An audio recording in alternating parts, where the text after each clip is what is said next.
like I said, it's somebody said a long time ago that for those who will not learn from history are bound to repeat it. Yeah. So this is what we do in America. Every year we vote for this, we vote for that, we spend billions on this and billions on that, and then they get in, and the people get into power, and then you find out they're as corrupt as anybody's ever been. So then now we're against that group, and now we're for the other group. And so we're just marching left, right, and that's what we're doing. We're marching as a country into oblivion. We're marching into chaos because nobody seems to know what's really going on because they haven't done their homework. You don't know what words mean. You don't know what the symbols mean. You have no idea where the world has come from, what history is all about. It's just amazing what we humans have allowed to happen, and there's nothing we can do about it now. The only thing you can do is educate yourself, to protect yourself by educating yourself. Right. No, I was talking about it today. I was like, I love the Constitution like every other patriot, but when all hell breaks loose, like let's say a zombie apocalypse or something, I mean, I'm not going to be able to eat the Constitution. People or zombies are going to be coming after to eat me, right? Well, yeah, but why do you think Hollywood makes movies about the zombies? Because they go to They're talking about you. I know. Hollywood is talking about the American people because the American people are, in point of fact, acting like zombies. Oh yeah. They just go to work, they just pay the bills, and they just smile and go along to get along. And if everybody's going to vote for Obama, well, then we'll all vote for Obama. Bad. No, now we're not going to vote for Obama. Now we're going to all vote for this guy because Obama's bad, so we're going to now we're going to vote for this guy. And so all Americans say, oh, okay, well, everybody's going to vote for this guy, so we'll vote for him too. And then, then a year later, no, he was a criminal, so we're all going to vote for this guy now, a new guy. And the American people say, oh, okay, we'll vote for that guy. So we're living like we're zombies. Nobody reads. Nobody can understand words. It's an incredible situation where education is lost. America's lost. Americans don't know where they're going. They don't know where they've come from. We've lost our jobs. We've lost our economy. We've lost our freedoms. We've lost everything. So the only thing left to lose now is your mind. So now people are losing their mind. They're on drugs and alcohol and wars and violence and bloodshed. And television, the worst drug of them all. I mean, I'm looking up some news here that a CIA agent actually said that it's dangerous for you to watch TV, to stay away from TV. That's what I wouldn't have a television around me, period. Because I know who owns it, who runs it, and who designed it. I know where it was designed and why it was originally. The idea for a television goes all the way back to the 1920s and 1930s in Germany. Yes. I know all about the Nazi connection to television and the electrical engineering that went into developing TV. As a matter of fact, there's a book out there you need to get. It's called The 4 Arguments for the Elimination of Television by Jerry Mander. Nice.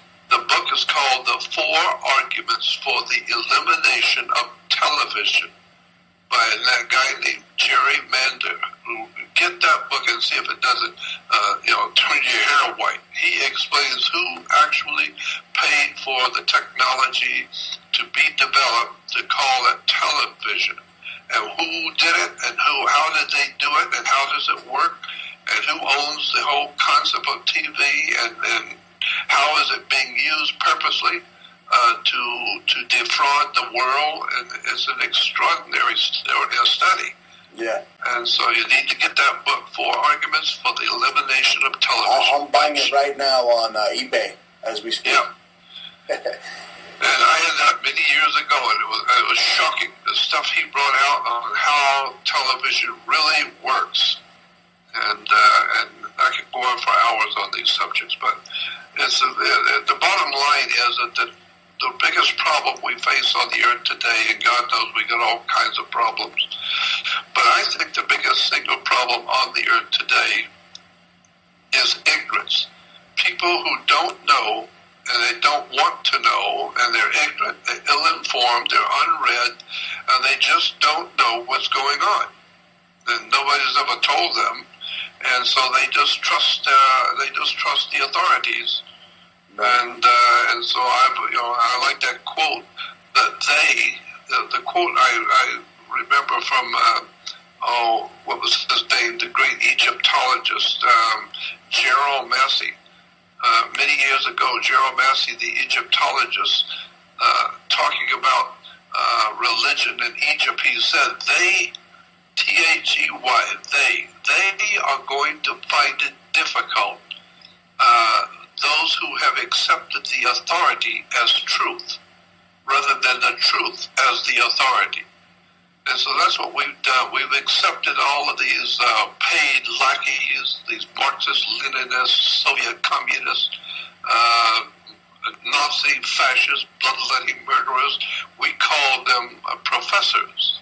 And they teach in universities. Well, you better find out what's really going on in America. And that's why today, anything of any importance, the universities want nothing to do with it. They don't want to talk about it. It's all a bunch of nonsense.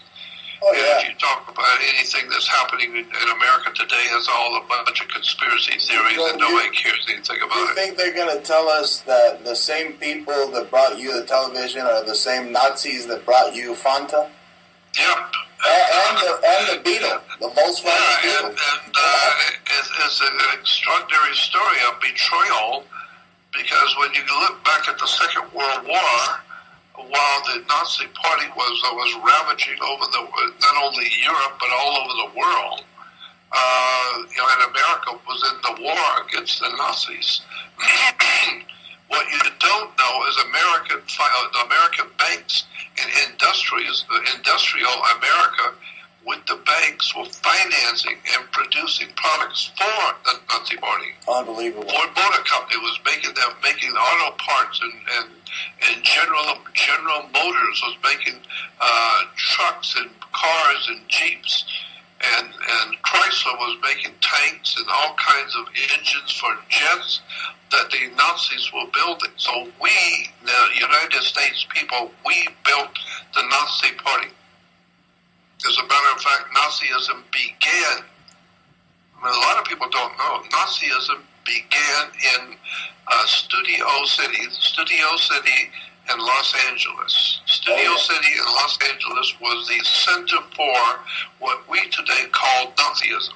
Go back and look at the history of Studio City, which is in Los Angeles, and you will see that Hitler was all the ideas and concepts that Hitler was expressing and working for was already operating in Studio City, Los Angeles, a long time ago. Oh yeah, the Nazis had big rallies in Madison Square Garden. I mean, they made nice little neighborhoods in L.A., right. Prior to the war, in what's known as Rustic Canyon, the whole Mulholland Drive. That's exactly right. That's what I'm talking about. That Rustic Canyon, Mulholland Drive is in the city of Studio City. Yes.